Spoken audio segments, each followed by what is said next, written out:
Halo Sobat Football Lovers, kembali lagi di channel Bal News 2. Nah, kali ini di channel ini kami membahas berita seputar olahraga sepak bola. Dari mulai berita timnas Indonesia, informasi Liga Indonesia, informasi Liga seputar internasional. Bagi kalian yang belum subscribe channel ini, bisa langsung di subscribe dan nyalakan loncengnya agar kalian tidak ketinggalan video terbaru dari kami. Baiklah, langsung saja kita masuk ke video pembahasannya. Berita pertama, Rekom ditolak, hubungan Sintayong dan PSSI retak, nama Nova Arianto dicoret. Rekomendasi Sintayong soal nama Nova Arianto untuk menjadi pelatih di SEA Games Kamboja 2023 menimbulkan spekulasi hubungan dengan PSSI. Alih-alih menggunakan rekomendasi dari Sintayong, PSSI akhirnya menunjuk Indra Safri untuk menukangi timnas di SEA Games Kamboja 2023. Padahal sebelumnya Ketua Umum PSSI Iwan Bule sudah menyampaikan jika Sintayong menyodorkan nama asistennya Nova Arianto. Hubungan antara timnas Indonesia dan PSSI, yaitu Sintayong, itu diungkapkan dalam kolom komentar akun Instagram Timnas Indonesia Info. Semula akun tersebut mengunggah informasi soal penunjukan Indra Safri sebagai pelatih di SEA Games 2023 Kamboja. Akan tetapi nama Indra Safri sebenarnya bukanlah rekomendasi dari Coach Sintayong. Lagi-lagi bukan dari rekomendasi Sintayong. Kemarin katanya Ketua Umum PSSI Nova Arianto. Nama Sintayong yang tak menjadi pelatih timnas di SEA Games Kamboja ini sebenarnya sudah jauh-jauh hari dibicarakan. Dengan alasan PSSI ingin Sintayong fokus pada timnas U20 yang akan berlaga di Piala Dunia. Namun munculnya nama Indra Safri dan bukan Nova Arianto terbilang sedikit jadi kejutan. Ada yang menduga tidak dipakainya Nova Arianto sebagai pelatih kepala di timnas SEA Games karena ia dinilai di bawah kendali Sintayong. Padahal sebelumnya PSSI dinilai telah menyerahkan urusan tersebut pada pelatih asal Korea Selatan itu. Dengan kepengurusan saat ini, mereka menilai hubungan Sintayong dan PSSI jadi spekulasi. Bahkan ada yang menduga Sintayong dan timnas Indonesia akan segera berpisah usai Piala Dunia nanti. Meski demikian, banyak juga yang memberikan dukungan kepada PSSI untuk menggantikan Sintayong dengan Indra Safri di SEA Games dengan alasan prestasi yang pernah diraih.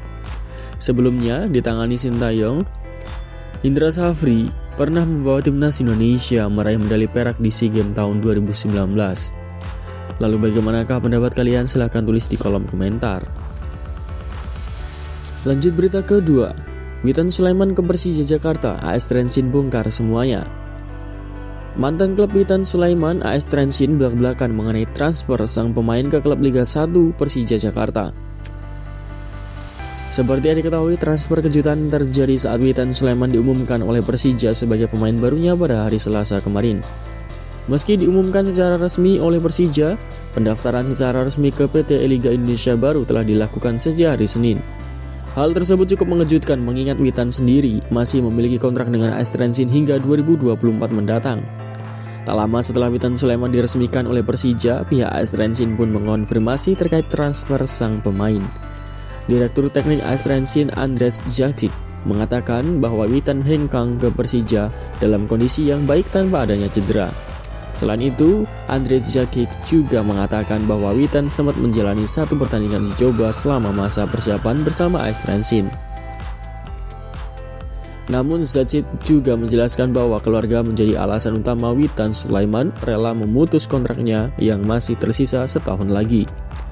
Menariknya, keluarga besar Witan sendiri berada di Palu, Sulawesi, sedangkan klub yang dibela olehnya saat ini adalah Persija Jakarta yang bermarkas di Jakarta. Di sisi lain, Witan sendiri akan bersama Persija selama 3,5 tahun bila kontraknya tidak mendadak diputus seperti saat bersama AS Trensin. Lalu bagaimanakah pendapat kalian? Silahkan tulis di kolom komentar. Lanjut berita ketiga.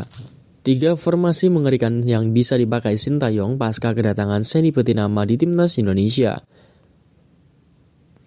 Ya, Seny Petinama telah merampungkan proses naturalisasinya setelah melaksanakan sumpah janji setia kewarganegaraan pada 24 Januari kemarin. Dengan demikian, Seny bisa dipastikan dapat memperkuat skuad Garuda dalam ajang Piala Asia yang berlangsung pada Juni hingga Juli. Bergabungnya Seny Petinama membuat timnas Indonesia saat ini memiliki beberapa nama pemain ternaturalisasi. Selain dirinya ada Jordi Amat, Sandy Walsh, dan Mark Locke. Selain pemain naturalisasi, ada juga nama-nama besar yang pernah merumput di luar negeri, diantaranya adalah Pratama Arhan hingga Asnawi Mangkualam. Menilik ke dalam skuad yang dimiliki Sintayong saat ini, menarik menilik prediksi formasi yang akan digunakan Sintayong. Berikut prediksi formasi mematikan yang dapat dipakai oleh Sintayong, yaitu formasi 5-4-3, 5-4-1. Formasi 5-4-1 ini merupakan salah satu andalan Sintayong saat menghadapi lawan yang sulit, salah satunya diterapkan saat melawan Vietnam. Masuknya sosok Seny Betinama yang serba bisa membuatnya bisa ditempatkan di beberapa posisi. Seny bisa menggantikan posisi Pratama Arhan di bek kiri atau ditempatkan di bek tengah bersama Farudin Arianto dan Jordi Amat. Terakhir, Seny juga dapat berduet bersama Mark Locke. Dia bisa menjadi double pivot di gelandang bertahan. Kemudian formasi 4-2-3-1. Formasi 4-2-3-1 dapat menjadi opsi berikutnya untuk timnas Indonesia. Dengan bekal pengalaman di Eropa yang cukup mumpuni, Seny dapat ditempatkan pada beberapa posisi di formasi ini. Seny dapat bermain di posisi utamanya sebagai bek kiri atau menjadi gelandang bertahan bersama Mark Locke. Selain itu, Seny juga bisa menjadi gelandang serang berkat pengalaman dan visi bermainnya untuk mengatur serangan. Terakhir, Seny dapat juga ditempatkan di posisi sayap kiri. Kemudian formasi 3-4-3. Formasi terakhir yang dapat digunakan Sintayong dengan Seny Betinama adalah 4-3-4-3.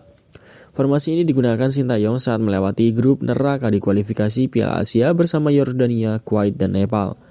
Dengan masuknya Seny Betinama di skuad Garuda, formasi ini tentu akan menjadi lebih kuat. Seny dapat mendapat beberapa peran di formasi ini, seperti bek kiri, bek tengah, gelandang bertahan, ataupun juga sayap kiri.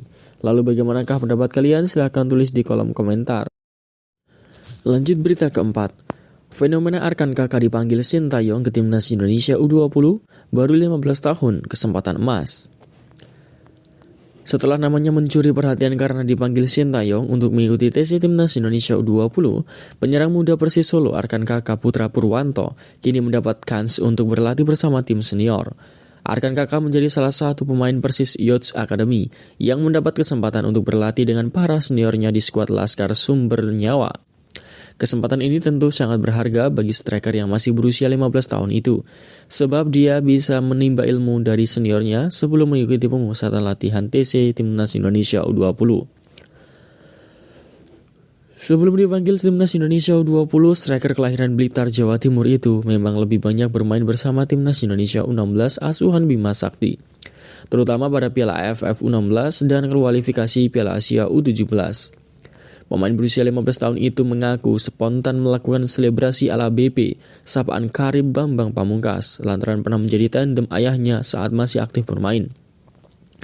Dari pengamatan asisten pelatih Persis Solo Rasiman, akhirnya kakak masih memiliki sejumlah catatan yang perlu diperhatikan sebab ia memang masih terlampau muda untuk berlatih bersama tim senior.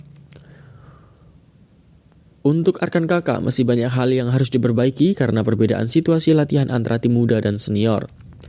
Lalu juga karena tekanan dengan latihan bersama pemain senior, namun saya rasa dia mulai beradaptasi dengan baik, tapi masih membutuhkan waktu. Lalu bagaimanakah pendapat kalian? Silahkan tulis di kolom